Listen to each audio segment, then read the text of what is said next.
Le propriétaire d'une entreprise de pompes funèbres, Elliot Deacon, prépare un autre défunt pour les funérailles tout en lui parlant. Puis il prend une photo. Le matin, une jeune femme nommée Anna Taylor et son fiancé Paul Coleman font l'amour, mais les pensées d'Anna sont ailleurs et Paul le remarque. Il lui demande ce qui lui arrive en ce moment. Anna ne sait pas pourquoi sa vie a soudainement perdu toutes ses couleurs. En classe, des brutes s'en prennent à un garçon tranquille, Jack. L'altercation a été arrêtée par Anna, qui était institutrice. Le garçon pensait qu'un des oiseaux n'était pas vivant, mais Anna a dit qu'il avait juste peur. Pendant que Paul travaillait au cabinet d'avocat, Anna prenait des antidépresseurs. Alors qu'elle rentrait de l'école, les lumières du couloir se sont soudainement éteintes, ce qui l'a effrayée. De plus, Anna ne pouvait pas ouvrir la porte. Cependant, la seconde suivante, Jack est apparu, a allumé une lumière et a ouvert la porte facilement. Le garçon a dit que sa mère était déjà en route pour venir le chercher. Anna est également pressée car aujourd'hui, c'est l'enterrement de son professeur de musique. Elle n'a plus d'antidépresseurs et se rend à la pharmacie pour en acheter. En voyant un salon de beauté, Anna a soudain pensé à changer la couleur de ses cheveux pour un rouge vif. Lors de la cérémonie d'adieu, la femme du défunt demande à Elliot comment il savait que son mari aimait le plus les roses blanches. Deacon lui répond que ce sont les plus appropriées. Quand Anna s'est approchée du cercueil, elle a pensé que le défunt avait légèrement ouvert la bouche. Elliot a remarqué son comportement nerveux et l'a ensuite observé depuis la fenêtre. Le soir, Paul attend Anna au restaurant. Il voulait lui demander de l'épouser. Lorsque sa bien-aimée est arrivée, Paul a entamé sa conversation à distance.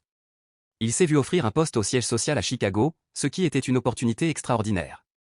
Sans écouter Paul, Anna a conclu qu'il voulait la quitter et a décidé de la payer avec un dîner coûteux. Anna renvoie bruyamment son bien-aimé et quitte le restaurant. Paul s'est précipité après elle mais elle est partie quand même. Il pleut à verse dehors. Anna conduit et pleure.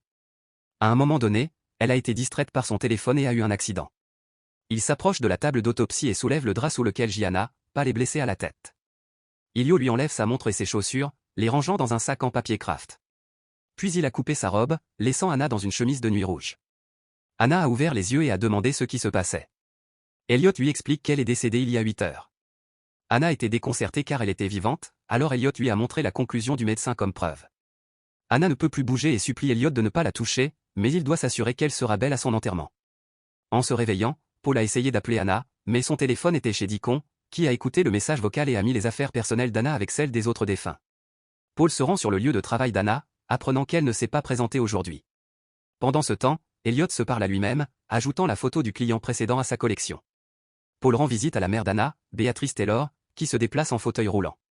De sa bouche, Paul apprend qu'Anna est décédée la nuit dernière. Cette nouvelle le choque. Il ne comprend pas pourquoi Béatrice n'a pas appelé tout de suite. À son tour, elle commence à le rendre responsable de ce qui s'est passé. Elliot continue de travailler sur le corps d'Anna, qui n'arrive pas à croire ce qui se passe et supplie qu'on la libère. Elliot parle d'un stade de déni et commence à suturer ses blessures. Anna ne ressent rien. En entendant la sonnette de la porte, Elliot a injecté à Anna un médicament qui était censé ralentir le processus de rigidité. Madame Taylor est venue au funérarium avec son aide-soignante. Elle voulait voir sa fille bien qu'Elliot n'ait pas encore préparé son corps. Il prétendait que l'âme d'Anna était toujours là. Avant de partir, Béatrice a demandé à Elliot de rendre à ses cheveux leur couleur précédente. Jack a découpé la nouvelle de la mort de l'institutrice dans le journal. Le garçon demande à sa mère pourquoi elle n'est pas allée le chercher à l'école hier, mais la femme fixe la télévision d'un air absent. Pendant qu'Elliot nettoyait ses outils, Anna a réussi à descendre de la table d'autopsie. Elle a pris son pouls, mais en vain. La seule explication possible est qu'elle est en état de choc. Anna veut utiliser le téléphone, mais il n'y a pas de sonnerie. Pendant ce temps, Elliot s'arrange avec le prêtre pour l'office du défunt, quand soudain Paul se présente. En entendant sa voix, Anna se met à frapper à la porte et à appeler à l'aide, mais personne ne l'entend. Comme Paul n'est pas un proche parent, Elliot refuse de le laisser voir le défunt. Lorsque Deacon est descendu, Anna a exigé une explication. Elliot lui a dit qu'à partir de maintenant, elle devrait oublier les personnes vivantes, et elle l'oublierait aussi. Pour les autres, elle n'était qu'un corps sur la table, et lui seul la voyait telle qu'elle était. Paul est venu au poste de police et a vu la voiture accidentée d'Anna sur le parking. Il s'y assoit, et pendant un instant, il voit l'image de sa bien-aimée. L'agent de police Tom, un ami proche de Paul, lui présente ses condoléances. Paul dit que l'entrepreneur de pompes funèbres ne lui permet pas de voir Anna, mais Tom ne peut rien faire. Anna a pris des ciseaux et s'est approchée d'une autre table où reposait une femme âgée. Lorsque Deacon est entré, Anna a caché les ciseaux derrière son dos.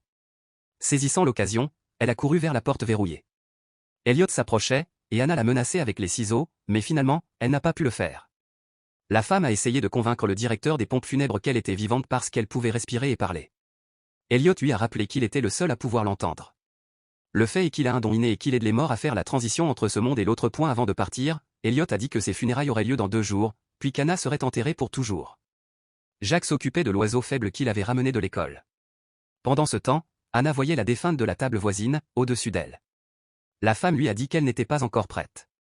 Anna s'est levée, regardant des images horribles qui frisaient la folie. À un moment donné, elle s'est vue sur la table d'autopsie et s'est réveillée l'instant suivant. Dans un accès de colère impuissante, Anna a mis le bazar dans la pièce. Elliot préparait les funérailles de Madame Whitehall et a remarqué Jacques dans le hall. Le garçon pensait que c'était l'enterrement de Mademoiselle Taylor aujourd'hui, alors il est venu. En voyant le désordre causé par Anna, Elliot a été scandalisé. Anna pleure et appelle son bien-aimé. Paul, quant à lui, ne peut rester dans son appartement, il voit Anna partout. Elliot prépare la robe funéraire d'Anna, que sa mère lui a apportée. Il s'apprête à partir pour affaires, sans savoir qu'Anna a volé les clés.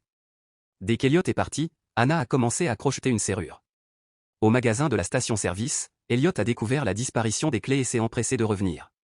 Anna réussit à s'échapper de la cave et tente d'appeler Paul, mais celui-ci ne l'entend pas. Elliot entre dans la pièce et conseille à Anna de ne pas faire appel aux vivants car cela ne ferait que blesser ses proches. En se voyant dans le miroir, Anna est horrifiée car elle ressemble à une personne morte.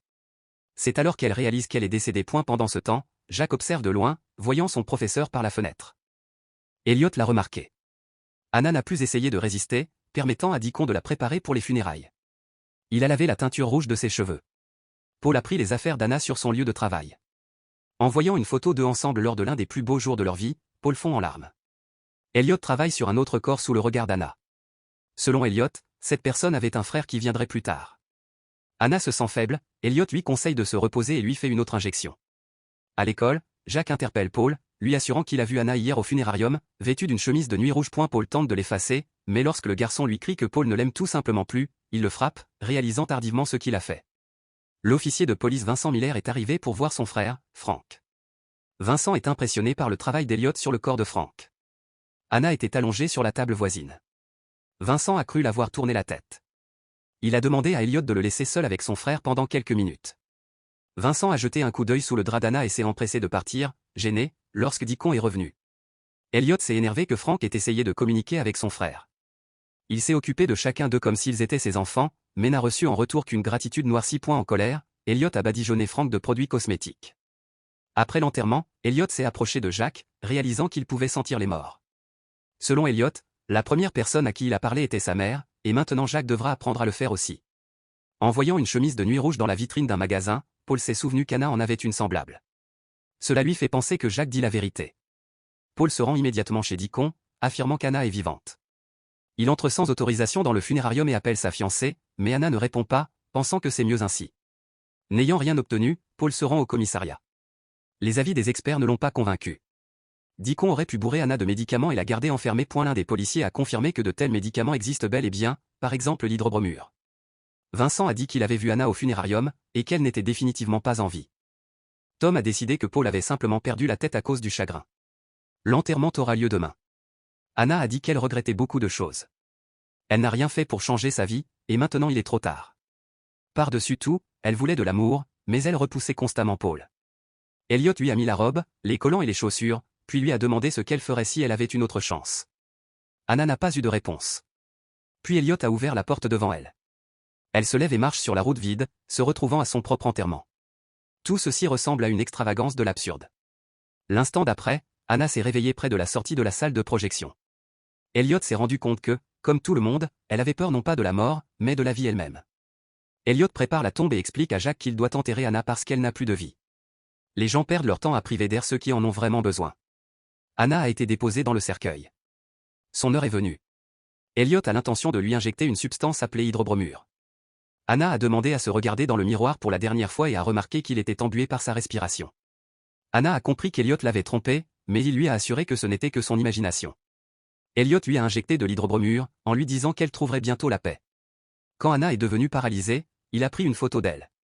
À l'enterrement, Paul a passé une bague de fiançailles au doigt d'Anna, l'a embrassée et est parti. Alors qu'Elliot ferme le couvercle du cercueil, Anna respire de l'air. Anna se réveille et frappe sur le couvercle pour appeler à l'aide, mais personne ne l'entend. Lors de la veillée, Paul s'est saoulé. Elliot l'a approché, disant qu'Anna était peut-être encore en vie. Paul a attaqué Elliot, mais s'est arrêté net, réalisant qu'il ne lui restait plus beaucoup de temps. À ce moment-là, Jacques a mis son poussin dans une boîte et l'a enterré. Pendant que Paul se précipitait au cimetière, Anna essayait de sortir. Paul était tellement pressé qu'il a roulé sur la voie opposée de la route. Les phares du camion l'ont aveuglé, mais la seconde suivante, il conduisait à nouveau calmement. L'ambulance passe à toute vitesse, sous le regard d'Elliot et de Jack. Paul déterre Anna et la sort du cercueil en pratiquant la respiration artificielle. Anna se réveille, mais ils entendent alors le bruit de ciseaux coupant du tissu. Paul s'est retrouvé sur la tombe non dérangée, et les phares l'ont à nouveau aveuglé. Rapidement, Paul est revenu à lui sur la table d'un coroner. Elliot a expliqué que Paul avait percuté un arbre et avait eu un accident, n'arrivant jamais au cimetière. Maintenant, Elliot et Jack avaient beaucoup de travail à faire.